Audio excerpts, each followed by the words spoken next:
더 나은 내일을 준비하는 시간 KBS 1라디오 김성환의 시사야. 더불어민주당이 오늘 당 중앙위원회를 열고 내년 서울과 부산시장 보궐선거에 후보를 공천하기 위한 당원 개정을 마무리했습니다. 무공천 원칙을 저버렸다는 야권의 비판이 이어지고 있는 가운데 민주당은 곧 선거기획단을 발족해서 본격적인 선거 준비에 돌입할 계획인데요.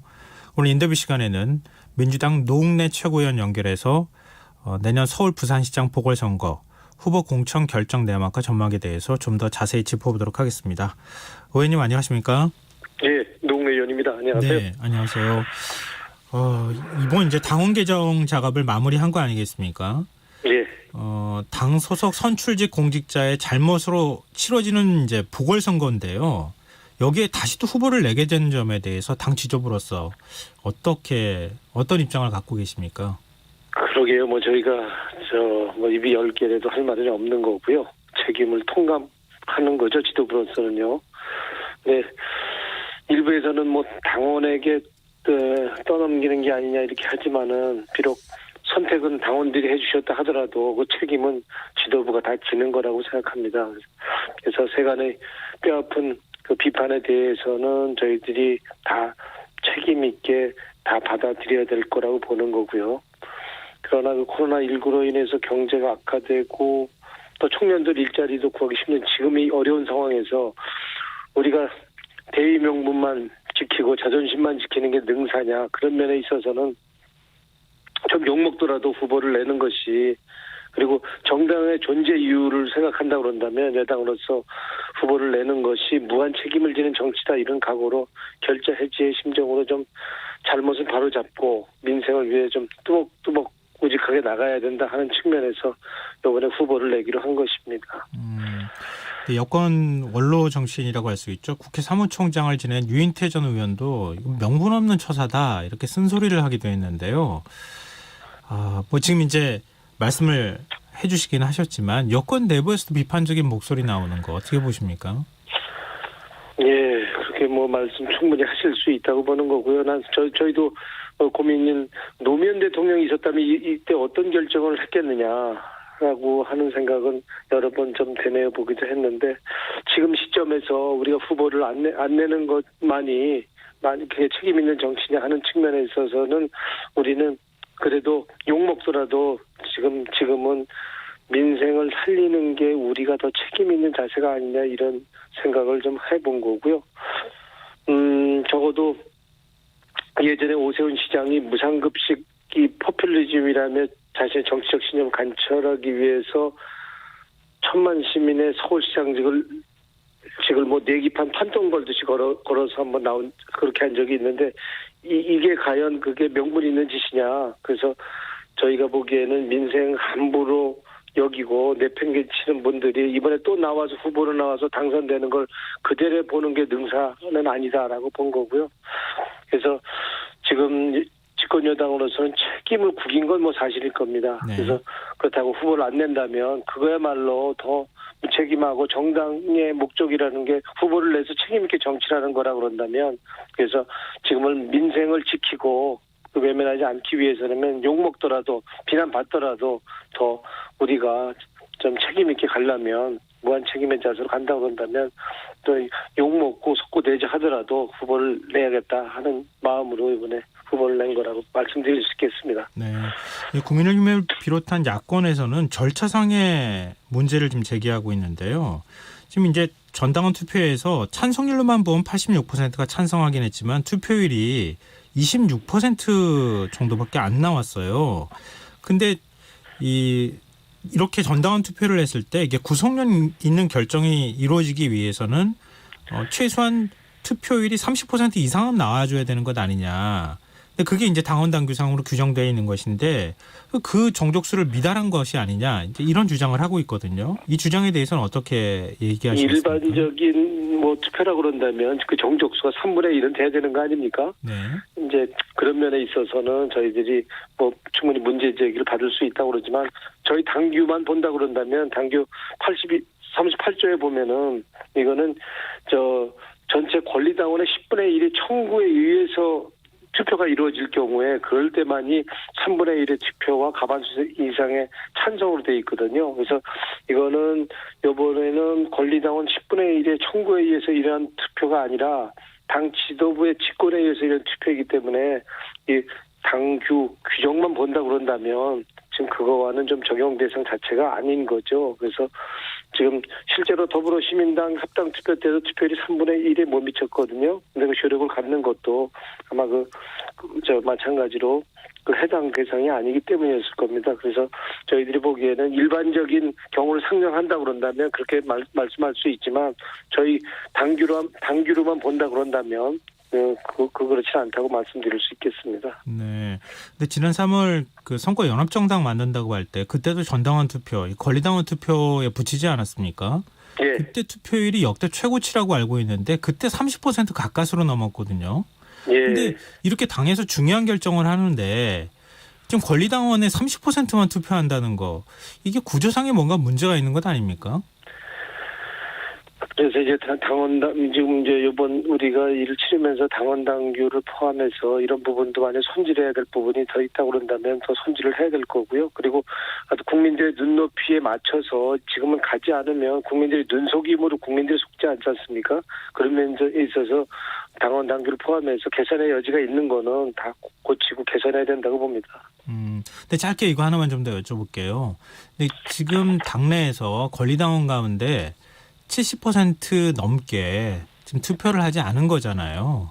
예. 그 투표를 하지 않은 당심은 과연 무엇이고 지금 86% 찬성한다고 했지만 14% 정도의 반대 의견을 표명한 당원들의 의사는 어떻게 그럼 판단하고 있는가.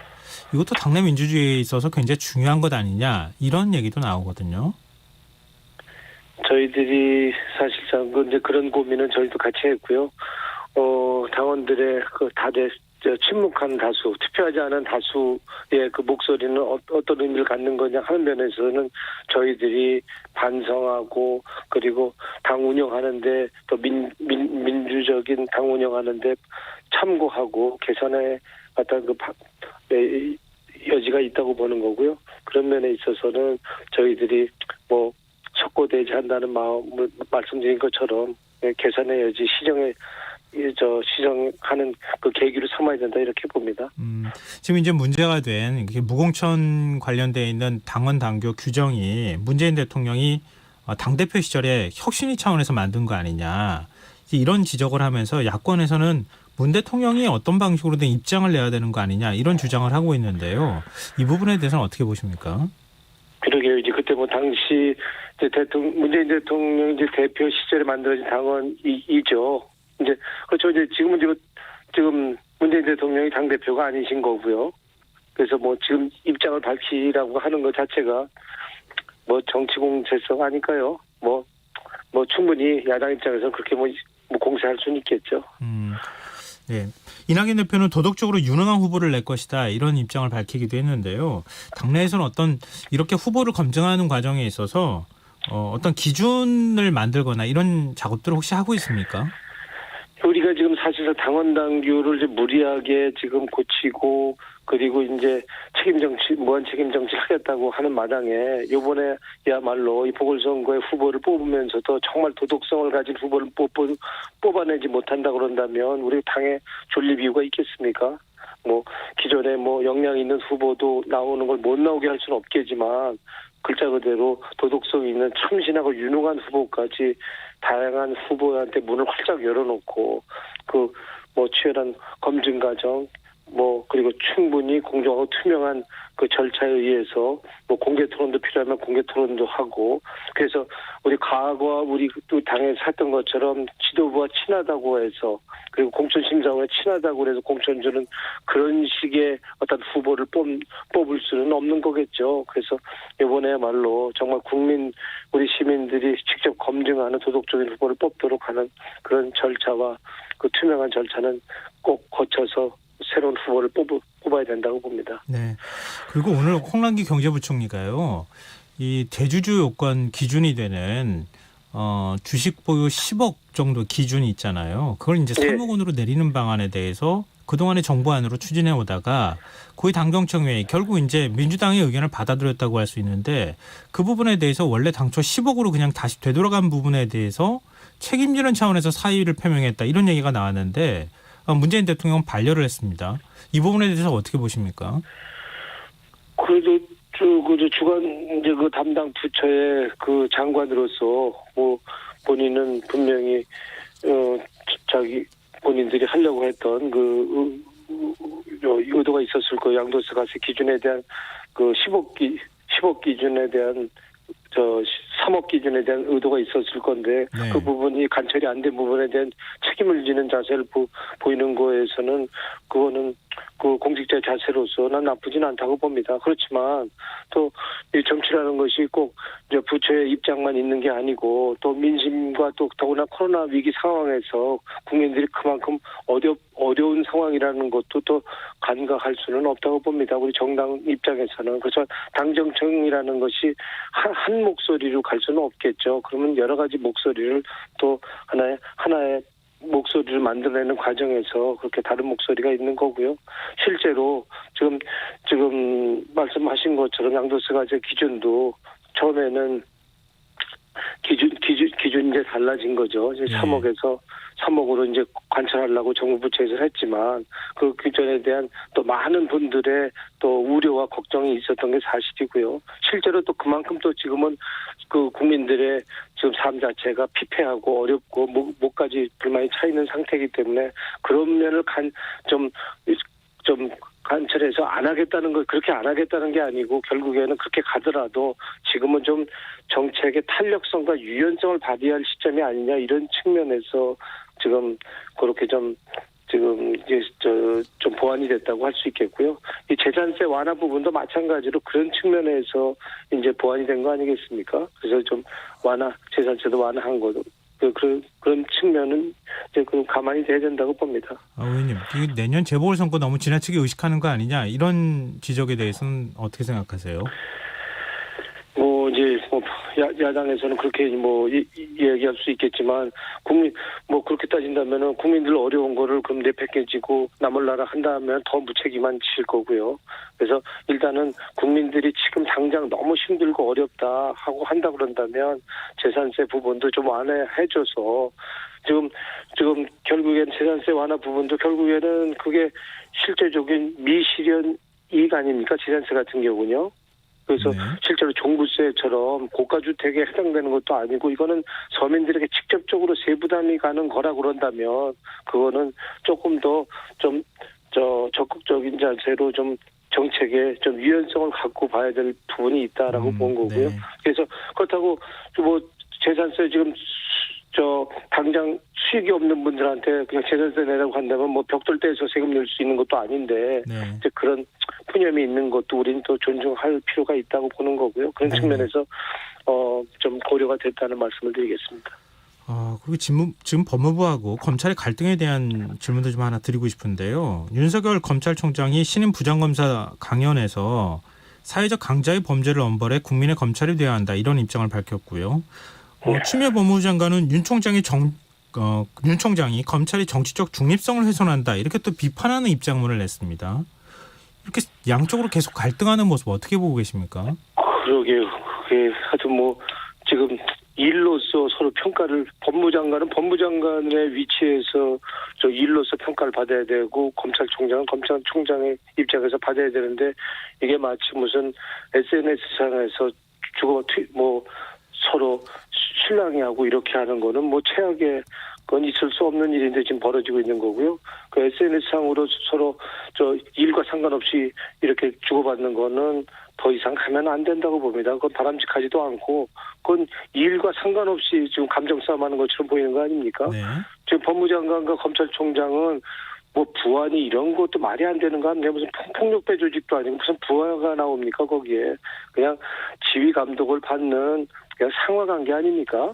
그리고 법무부와 검찰은 그냥 법무부의 외청이니까 이제 그런 측면에서의 지휘 감독받는 상하관계로 봐야 된다는 측면에서 지금 검찰총장이 얘기하는 부하 이런 얘기는 엉뚱하게 문제를 끌고 갔다고 보는 거고요. 이게 무슨 대통령 끌어들여서 자기 임기 보장됐다고 하는 거나 무슨 법무장관이랑 업무상의 한 얘기를 그냥 자기 유리하게 일방적으로 그냥 말하고 이런 거는 기본 예의도 아니고 공직자로서 기본 자세도 아니죠. 이렇게 하면. 더군다나 공직자는 저 꽃도 안 받는데 그냥 꽃 화안 받아갖고 그냥 앞에 쭉 이렇게 늘어놓는 거 이거는 정리해 주시죠. 이거는 시위 정치죠. 예. 그리고 또 강연하고 다니고 그럼 강연 정치 아닙니까? 이건 그냥 살짝 정치적 행위를 하는 게 지금 윤석열 총장인데 지금 MB BBK 사건이나 네, 알겠습니다, 지금 의원님. 차관 무죄 났다가 유죄나는 유죄나고 이게 다 지금 검찰이 자중재하고 참여해야 될 시점인데 검찰총장은 지금 그냥 이익단체 수장처럼 검찰 협회장처럼 행동하고 있는데 이건 아니라고 봅니다. 네, 당당하게 알겠습니다. 그럼 검찰총장 지금 내려놓고는 하는 게 맞다고 봅니다. 네, 알겠습니다. 오늘 말씀 여기까지 듣겠습니다. 고맙습니다. 고맙습니다. 네, 민주당 노웅래 최고위원이었습니다. KBS 1라디오 김성환의 시사 1부 순서는 여기서 마무리하겠습니다. 1부 끝곡으로 마돈나의 Express Yourself 들으시고요. 전 11시 정각 2부에 다시 찾아오겠습니다.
KBS 58분 날씨. 오늘 서울 지방의 아침 기온 2.7도로 평년보다 3.3도가 낮았고 낮 최고 기온은 8.6도 기록하면서 평년보다 6.6도나 낮았습니다. 내일은 서울 지방 아침 기온 영하 1도로 오늘보다 더 추워지겠지만 낮부터는 기온이 오르면서 모레의 낮부터는 평년 기온을 회복해 추위가 누그러질 것으로 전망됩니다. 하지만 이번 금요일 오후부터 토요일 오전 사이에 비가 중부지방 중심으로 내린 이후 일요일부터 다음 주 초 사이 다시 기온이 평년보다 다소 낮아질 것으로 전망됩니다. 내일 고기압의 영향으로 전국이 대체로 맑겠습니다. 다만 서해안과 제주도 지방은 아침까지 구름이 많이 끼겠고 산발적으로 빗방울이 떨어지거나 제주도 산지에서는 눈이 날리는 곳이 있겠습니다. 또 강원 영동과 경상 동해안, 경북 북동 산지